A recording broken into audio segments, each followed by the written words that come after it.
اعوذ باللہ من الشیطان الرجیم، بسم اللہ الرحمن الرحیم۔ السلام علیکم ورحمۃ اللہ وبرکاتہ۔ امید ہے کہ آپ سب خیریت سے ہوں گے۔ نالج ٹاکس میں خوش آمدید۔ معزز ناظرین، ویڈیو کا تھم نیل دیکھ لیجئے۔ علی ویر منافق کوڈو کی زبان حلق سے باہر، جھوٹ پہ جھوٹ بول بول کر یہ پاگل ہو گیا ہے، اور اس کے پیچھے کھڑی اس کی بیوی ہمیرا منافقہ مچن، وہ اپنے دانت نکال رہی ہیں کہ واہ مزہ آ گیا کہ اس کے مرنے کے بعد یہ گھر، یہ پراپرٹی اور یہ کوٹھے، بوت بنگلہ سب کچھ میرا ہوگا۔ اور کوڈو اس طرح کی حرکت کرتے ہوئے یہ کہتا ہے، یہ سب کچھ بھی جانتے ہوئے اس طرح کی حرکتیں اس لیے کرتے ہیں کہ صرف ویوز زیادہ آئیں، اور اس کے لیے یہ کچھ بھی کرنے کو تیار ہیں اور کرتے بھی ہیں۔ معزز ناظرین، خدا تعالیٰ کی بنائی ہوئی شکلوں کو اس طرح بگاڑنا سراسر خدا تعالیٰ کی ناشکری ہے، اور اگر واقع ہی ایسا ہو جیسا کہ اس نے شکل بنائی ہے اور اس کی زبان حلق سے باہر لٹک رہی ہے، تو ذرا سوچیں پھر ان کا کیا حال ہوگا۔ یہاں پر یہ دیکھ کر میں کہنے پر مجبور ہوں کہ استغفر اللہ ربی من کل ذنب و اتوب الیہ، اور میں نالج ٹاکس کی طرف سے مخاطب ہو کر ان سے کہتی ہوں کہ علی ویر منافق کوڈو اور منافقہ مچن، کان کھول کر سنو اور یاد رکھنا، تمہارے منہ کے الفاظ، تمہارے اپنے ہی ورڈ جو تم اپنے ناظرین اور سبسکرائبرز سے مخاطب ہو کر کہتے تھے کہ کان کھول کر سنو اور یاد رکھنا، انہی کو دہراتے ہوئے میں کہتی ہوں کہ چاہے تم جو مرضی کر لو، تم لوگوں کے ویوز کا مورال آج بھی ڈاؤن ہے۔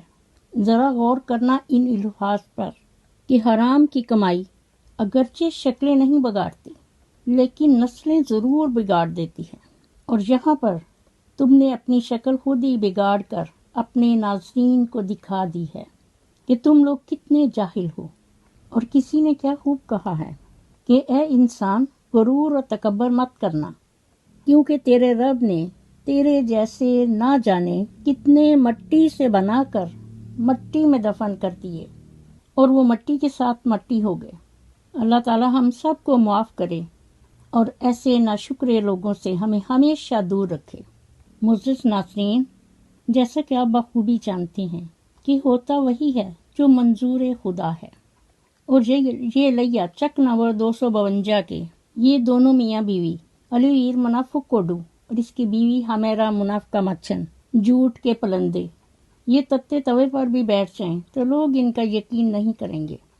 ان لوگوں کو حلال کا رزق ہضم نہیں ہوتا، اس لیے ہمیشہ حرام کا رزق کمانے کے لیے عجیب عجیب حرکات کرتے ہیں، شیطانوں جیسی حرکات۔ علی ویر منافق کوڈو اور منافقہ مچن کا شیوا ہے کہ اللہ تعالیٰ پر توکل اور شکر کی بجائے یہ آئے دن شیطانی حرکات سے وابستہ رہتے ہیں۔ معزز ناظرین، آپ بخوبی جانتے ہوں گے کہ شیطان ابلیس کی تاریخ کیا تھی اور کیا ہے، لیکن یہاں پھر میں آپ کو یہ یاد دلاتی چلوں کہ شیطان ابلیس 80,000 سال تک فرشتوں کا ساتھی رہا، 40,000 سال تک جنت کا خزانچی رہا۔ شیطان ابلیس 30,000 سال تک مقربین کا سردار رہا، اور 14,000 سال تک عرش کا طواف کرتا رہا۔ اس کے علاوہ 7 آسمانوں پر اس کے نام کیا تھے؟ پہلے آسمان پر اس کا نام عابد، دوسرے آسمان پر اس کا نام زاہد، تیسرے آسمان پر اس کا نام عارف، چوتھے آسمان پر اس کا نام ولی، پانچویں آسمان پر اس کا نام تقی، چھٹے آسمان پر اس کا نام خازن، ساتویں آسمان پر شیطان ابلیس کا نام عزازیل تھا، لیکن اس کے غرور اور تکبر نے اسے کیا سے کیا بنا دیا کہ اب اس کا نام قیامت تک ابلیس ہے، یعنی شیطان ابلیس، سب سے بڑا شیطان۔ معزز ناظرین، ایسے لوگوں کے بارے میں باقاعدہ سے حدیث مبارکہ ہے کہ ان کو اگر ایک سونے کی وادی دے دی جائے تب بھی وہ راضی نہیں ہوتے، بلکہ ایک اور وادی کا مطالبہ کرتے ہیں، یعنی ان کا لالچ اور ہرس بڑھتا ہی چلا جاتا ہے۔ انسان میں زہد اور قناعت کا ہونا بہت ضروری ہے۔ اسی سے ریلیٹڈ آج میں آپ کو ایک کہانی سناتی ہوں۔ ایک دفعہ کا ذکر ہے کہ ایک آدمی کو سونے کی اینٹ ملی۔ وہ اسے دیکھ کر بہت خوش ہوا اور اس خوشی کی وجہ سے اسے رات کو نیند نہیں آ رہی تھی۔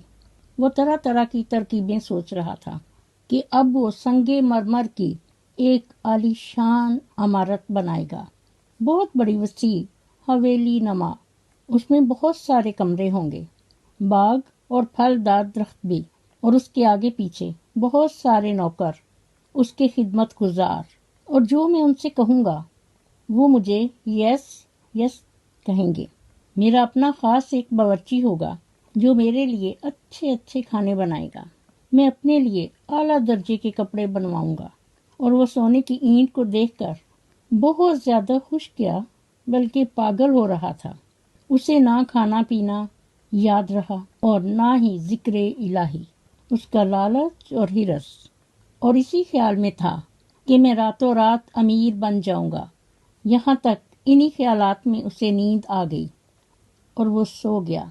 معزز ناظرین، دوسرے دن جب وہ آدمی صبح اٹھا اور اسی خیال سے جنگل میں نکل گیا، وہاں کیا دیکھتا ہے کہ ایک آدمی قبر پر مٹی گوندھ رہا ہے تاکہ اس سے اینٹیں بنائے۔ یہ منظر دیکھ کر اس آدمی کی آنکھیں کھل گئیں اور اس کے دل میں خیال آیا کہ مرنے کے بعد میری قبر کی مٹی سے بھی لوگ اسی طرح اینٹیں بنائیں گے، اور دنیا کی تمام چیزیں، عالیشان مکان، اچھے اچھے لباس اور عمدہ کھانے سب یہیں کے یہیں رہ جائیں گے۔ اس لیے سونے کی اینٹ سے دل لگانا بالکل بیکار ہے۔ ہمیں تو اپنے خالق حقیقی سے دل لگانا چاہیے، اس کا ذکر اور نماز ہمارا شیوا ہو۔ یہ سوچ کر اس نے سونے کی وہ اینٹ کہیں پھینک دی اور پھر زہد اور قناعت کی زندگی بسر کرنے لگا۔ میری دعا ہے کہ اللہ تعالی ہم سب کو نبی پاک صلی اللہ علیہ وآلہ وسلم کی سنت اور حدیث کے مطابق زندگی بسر کرنے کی توفیق دے، آمین ثم آمین۔